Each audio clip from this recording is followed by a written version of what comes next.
Hello साथियों, मेरे इस चैनल पे आप सभी का एक बार फिर से स्वागत है। और आज के इस वीडियो में हम मॉडर्न हिस्ट्री का कुछ इंपॉर्टेंट और सिलेक्टेड क्वेश्चन लेकर के आए हैं। एक बात कंफर्म कर देना चाहते हैं कि इसमें जो हम क्वेश्चन शामिल करते हैं ना, ये सभी क्वेश्चन प्रीवियस ईयर होता है। जो बीपीएससी के द्वारा क्वेश्चन पूछा जाता है, उसी क्वेश्चन को हम इसमें इंक्लूड करते हैं और उसमें बहुत सारा एक्स्ट्रा फैक्ट ऐड कर देते हैं, ताकि उससे रिलेटेड कोई भी क्वेश्चन एग्जाम में पूछे तो आपसे छूटे नहीं। क्योंकि एग्जाम में क्वेश्चन तो आने वाला एग्जाम में तो सेम टू सेम क्वेश्चन पूछेगा नहीं, उससे रिलेटेड ही क्वेश्चन पूछा जाएगा। क्योंकि वो क्वेश्चन तो पूछ लिया है तो रिपीट बहुत कम ही होता है, ज़्यादातर क्वेश्चन उससे रिलेटेड पूछा जाएगा। तो इसीलिए हम एक्स्ट्रा फैक्ट इंक्लूड करते हैं। तो आप लोग बस ध्यान से सुनिएगा। पहला क्वेश्चन है कि 1913 में पटना में अनुसूलन समिति की एक शाखा की स्थापना किया गया था, तो वह स्थापना किसने किया था? तो आंसर हो जाएगा सचिंद्र नाथ संथाल। सचिंद्र नाथ संथाल जो है 1913 में पटना में अनुसूलन समिति की एक शाखा की स्थापना किए थे। आंसर याद हो गया होगा। ये सचिंद्र नाथ संथाल क्या किए थे? तो पहली बार 1913 में पटना में अनुसूलन समिति की एक शाखा की स्थापना किए थे। अब समझ लेते हैं अनुसूलन समिति के बारे में, हो सकता है इससे संबंधित क्वेश्चन पूछ दे। तो अनुसूलन समिति की स्थापना 24 मार्च 1902 को हुआ था। इसकी स्थापना कब हुआ था? 24 मार्च 1902 को कलकत्ता में हुआ था। और इसका नाम अनुसूलन समिति का जो नाम का है, नामकरण का प्रेरणा कहाँ से मिला है, ये भी एक बार क्वेश्चन पूछा गया है। तो बंकिम चंद्र चट्टोपाध्याय का एक निबंध है अनुसूलन। यही अनुसूलन निबंध से जो है ना, अनुसूलन समिति के नामकरण का प्रेरणा मिला है।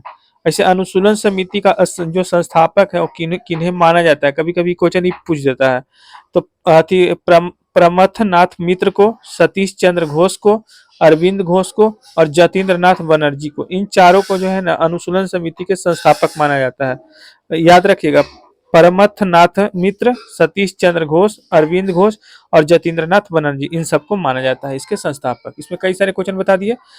पटना में 1913 में अनुसूलन समिति की एक शाखा की स्थापना हुआ था। किसने किया था? सचिंद्र नाथ संथाल ने किया था। अनुसूलन समिति का स्थापना कब हुआ था? तो 24 मार्च 1902 को हुआ था। कहाँ पे हुआ था? कलकत्ता में। अनुसूलन समिति के नामकरण का प्रेरणा कहाँ मिला था? तो बंकिम चंद्र चट्टोपाध्याय की एक निबंध है अनुसूलन, इसी से मिला था। इसके संस्थापक कौन है? तब परमथ नाथ मित्र है, सतीश चंद्र घोष है, अरविंद घोष है और जतीन्द्र नाथ बनर्जी। चलिए अगले क्वेश्चन की तरफ। अगला क्वेश्चन है कि भारत छोड़ो आंदोलन के समय महात्मा गांधी ने कौन सा नारा दिया था? तो भारत छोड़ो आंदोलन के समय जो है ना, महात्मा गांधी करो या मरो का नारा दिए थे। पहला क्वेश्चन तो यही बनेगा कि भारत छोड़ो आंदोलन के समय महात्मा गांधी ने कौन सा नारा दिया था? तो करो एंड मरो। याद रखिए कि भारत छोड़ो आंदोलन का शुरुआत हुआ था 8 अगस्त 1942 को। कब हुआ था? तो 8 अगस्त 1942 को हुआ था। बॉम्बे के ग्वालियर टैंक मैदान से इस आंदोलन का जो है शुरुआत हुआ था। ठीक है, एक बार क्वेश्चन पूछा गया था कि भारत छोड़ो आंदोलन का जो शुरुआत है वो कहाँ से हुआ था? तो बॉम्बे के ग्वालियर टैंक मैदान से 8 अगस्त 1942 को इसका शुरुआत हुआ था। लेकिन अगले दिन ही 9 अगस्त 1942 को क्या होता है, सुबह में अंग्रेजों के द्वारा ऑपरेशन जीरो आवर चलाया जाता है। और इस ऑपरेशन जीरो आवर के तहत कई सारे जो है क्रांतिकारी को गिरफ्तार कर लिया जाता है। जैसे महात्मा गांधी को गिरफ्तार करके आगा खां पैलेस जेल पुणे में रखा जाता है। ये क्वेश्चन मतलब पूछा जाता है इस टॉपिक से, इसीलिए इसको हम शामिल किए हैं। महात्मा गांधी को आगा खां पैलेस पुणे में रखा जाता है। डॉक्टर राजेंद्र प्रसाद को बांकीपुर जेल में रखा जाता है। और जेपी नारायण को जो है हजारीबाग जेल में रखा जाता है। देखिए, जेपी नारायण से क्वेश्चन पूछा जाता है ना कि जेपी नारायण को हजारीबाग जेल में रखा जाता है, लेकिन क्या होता है कि जेल से ही फरार हो जाते हैं और नेपाल में एक हनुमानगढ़ एक जगह है और वहीं पे वो आजाद दस्ता का गठन करते हैं, जो हम ऑलरेडी बता चुके थे। तो याद रखिएगा, गांधी जी को कहाँ पे रखा गया था भारत छोड़ो आंदोलन के समय? तो आगा खां पैलेस पुणे में रखा गया था। डॉक्टर राजेंद्र प्रसाद को बांकीपुर जेल पटना में रखा गया था। जेपी नारायण को हजारीबाग जेल में रखा गया था। इसके अलावा 11 अगस्त 1942 को 2 दिन के बाद सचिवालय गोलीकांड होती है। सचिवालय गोलीकांड से भी क्वेश्चन पूछा जाता है। तो याद रखिएगा ना कि 11 अगस्त 1942 को सचिवालय गोलीकांड होती है, जिसमें 7 गो छात्र शहीद हो जाते हैं। कितने छात्र शहीद होते हैं? तो 7 छात्र शहीद होते हैं। और ये जो गोली चलवाया था ना, वो गोली चलाने का आदेश किसने दिया था? तो डब्ल्यू.जी. आर्चर ने दिया था। याद रखिएगा कि सचिवालय गोलीकांड कब हुआ था? तो 11 अगस्त 1942 को हुआ था। कितने छात्र शहीद हुए थे? तो 7 गो छात्र जो है शहीद हुए थे। आदेश किसने दिया था? तो डब्ल्यू.जी. आर्चर ने दिया था। कई सारे क्वेश्चन बता दिए। भारत छोड़ो आंदोलन के समय महात्मा गांधी ने कौन सा नारा दिया था? तो करो एंड मरो का नारा दिया था। भारत छोड़ो आंदोलन का शुरुआत कब हुआ था? तो 8 अगस्त 1942 को बॉम्बे के ग्वालियर टैंक मैदान में हुआ था। 9 अगस्त को ऑपरेशन जीरो आवर के तहत प्रमुख नेता को गिरफ्तार कर लिया गया था। गांधी जी को गिरफ्तार करके आगा खां पैलेस में रखा गया था। राजेंद्र प्रसाद को बांकीपुर जेल में रखा गया था। जेपी नारायण को हजारीबाग जेल में रखा गया था। 11 अगस्त 1942 को सचिवालय गोलीकांड होता है, जिसमें 7 छात्र शहीद हो जाते हैं। इस गोलीकांड का आदेश कौन देता है? तो डब्ल्यू जी आर्चर देता है। आगे चलिए, अगला क्वेश्चन है कि आर्य समाज की स्थापना कब हुआ था? तो आर्य समाज जो है ना, इसकी स्थापना 1875 में हुआ था। आर्य समाज की स्थापना कब हुआ था? 1875 में। किसने किया था? स्वामी दयानंद सरस्वती ने। कहाँ किया था? बॉम्बे में किया था। 3 क्वेश्चन हुआ। आर्य समाज की स्थापना 1875 में किसने किया था? स्वामी दयानंद सरस्वती ने किया था। कहाँ पे किया गया था? बॉम्बे में किया गया था। अब देखिए, स्वामी दयानंद सरस्वती से काची काची क्वेश्चन बनता है। स्वामी दयानंद सरस्वती का मूल नाम क्या था? तो मूल शंकर था। इनका मूल नाम क्या था? मूल शंकर। स्वामी दयानंद सरस्वती का मूल नाम क्या था? मूल शंकर था। याद रखिएगा, स्वामी दयानंद सरस्वती ने ही वेदों की ओर लौटो का नारा दिया था। वेदों की ओर लौटो का नारा किसने दिया था? स्वामी दयानंद सरस्वती ने ही दिया था। सत्यार्थ प्रकाश जो कि हिंदी में प्रकाशित किए थे, वो भी किनका पत्रिका था? तो स्वामी दयानंद सरस्वती का ही था। सत्यार्थ प्रकाश जो कि हिंदी में लिखा गया है, वो किनका पत्रिका है? स्वामी दयानंद सरस्वती का। स्वामी दयानंद सरस्वती के गुरु कौन थे? तो स्वामी बिरजानंद, जो कि मथुरा से बिलोंग करते हैं, तो इनके गुरु थे। कई सारी चीज बता दिए, ठीक है। आर्य समाज की स्थापना 1875 में किसने किया? स्वामी दयानंद सरस्वती ने। कहा किया? बॉम्बे में। स्वामी दयानंद सरस्वती के मूल नाम क्या था? मूल शंकर था। वेदों की ओर लौटो का नारा किसने दिया था? स्वामी दयानंद सरस्वती ने दिया था। सत्यार्थ प्रकाश जो कि हिंदी का पत्रिका है, वो किसका है? स्वामी दयानंद सरस्वती का है। स्वामी दयानंद सरस्वती के गुरु का नाम क्या था? तो स्वामी बिरजानंद था, जो कि मथुरा से बिलोंग करते हैं।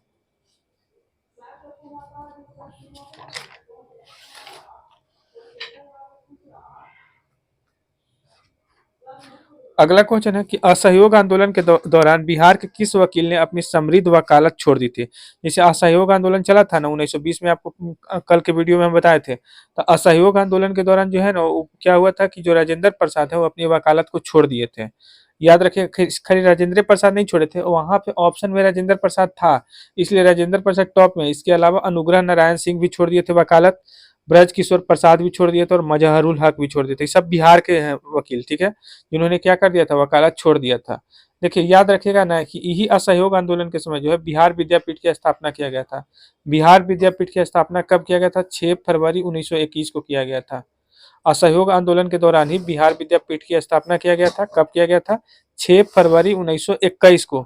अब देखिए, बिहार विद्यापीठ से क्वेश्चन बनता है ना कि बिहार विद्यापीठ के प्रथम कुलाधिपति कौन थे? कुलाधिपति मतलब चांसलर कौन थे? तो मजहरुल हक थे। मजहरुल हक जो थे, इसके चांसलर थे। लेकिन अगर पूछे कि कुलपति कौन थे, कुलपति मतलब एक तरीका से वाइस चांसलर हो गया, तो ये ब्रजकिशोर प्रसाद थे। चांसलर पूछे तो मजहरुल हक, और वाइस चांसलर पूछे तो ब्रजकिशोर प्रसाद। इसके अलावा जैसे मजहरुल हक है ना, इन्हीं का द मदरलैंड पत्रिका भी था। ये भी फैक्ट याद रखिएगा।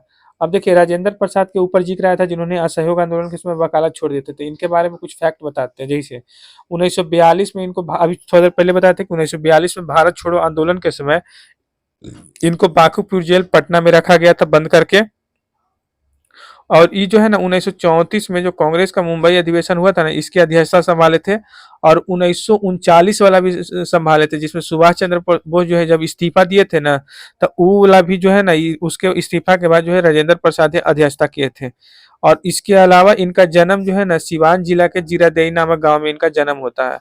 और ये जो है ना, भारत के प्रथम राष्ट्रपति थे। एक आपके लिए होमवर्क के रूप में दिए हैं क्वेश्चन कि राजेंद्र प्रसाद को भारत रत्न कब दिया गया था। ये क्वेश्चन एग्जाम में आता है, इसीलिए आपसे हम पूछ रहे हैं। ये होमवर्क के तौर पे है। आगे चलिए, भारतीय राष्ट्रीय कांग्रेस की पूर्वगामी संस्था कौन सी थी? यानी भारतीय राष्ट्रीय कांग्रेस जब नहीं बना था, उसके पहले कौन सी संस्था थी? तो इंडियन एसोसिएशन ऑफ कलकत्ता नाम की संस्था थी पहले। और वही इंडियन एसोसिएशन ऑफ कलकत्ता जो संस्था थी, वो बाद में लगभग 1886 ईस्वी में इसका विलय जो है कांग्रेस में हो जाती है। तो याद हो जाएगा कि भारतीय राष्ट्रीय कांग्रेस की पूर्वगामी संस्था कौन सी थी? तो इंडियन एसोसिएशन ऑफ कलकत्ता थी, जिसका विलय इंडियन नेशनल कांग्रेस में कब हुआ था? 1886 में हुआ था। और इस संस्था का स्थापना, इंडियन एसोसिएशन ऑफ कलकत्ता की स्थापना 1876 में सुरेंद्र नाथ बनर्जी और आनंद मोहन बोस, ये दोनों मिल के करते हैं। इंडियन एसोसिएशन ऑफ कलकत्ता की स्थापना कब होता है? 1876 में। किसने, कौन करता है? तो सुरेंद्र नाथ बनर्जी और आनंद मोहन बोस दोनों मिल के करते हैं। और यही संस्था जो है ना, वो इंडियन सिविल से जो सर्विसेज की परीक्षा होती है, इसकी आयु 21 वर्ष से घटा करके और 19 वर्ष कर दिया था। ये भी याद रखिएगा। और आज का लास्ट क्वेश्चन है कि 1929 में खुदाई खिदमतकार संगठन का संगठित किसने किया था।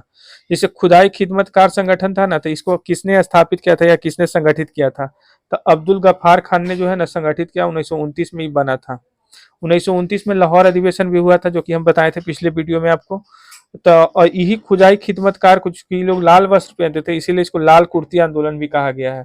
और इसको अब्दुल गफ्फार खान संगठित किए थे, अब्दुल गफ्फार खान संगठित किए थे, यानी लाल खुदाई खिदमतकार या फिर लाल कुर्ती आंदोलन को किसने संगठित किया था, तो अब्दुल गफ्फार खान। इनको दो गो टाइटल मिला है, सीमांत गांधी का भी और बाचा खां का भी। बाचा खां या सीमांत गांधी किन्हें कहा गया, अब्दुल गफ्फार खान को ही। एक इनका पख्तून नामक पत्रिका, एक बार क्वेश्चन पूछा था इसलिए बता दे रहे हैं। पख्तून नामक पत्रिका किनका है, तो अब्दुल गफ्फार खान का है, जो पश्तो भाषा में लिखा गया है, पश्तो भाषा में। और इनको भारत रत्न 1987 में मिला था। भारत रत्न कब मिला था, 1987 में।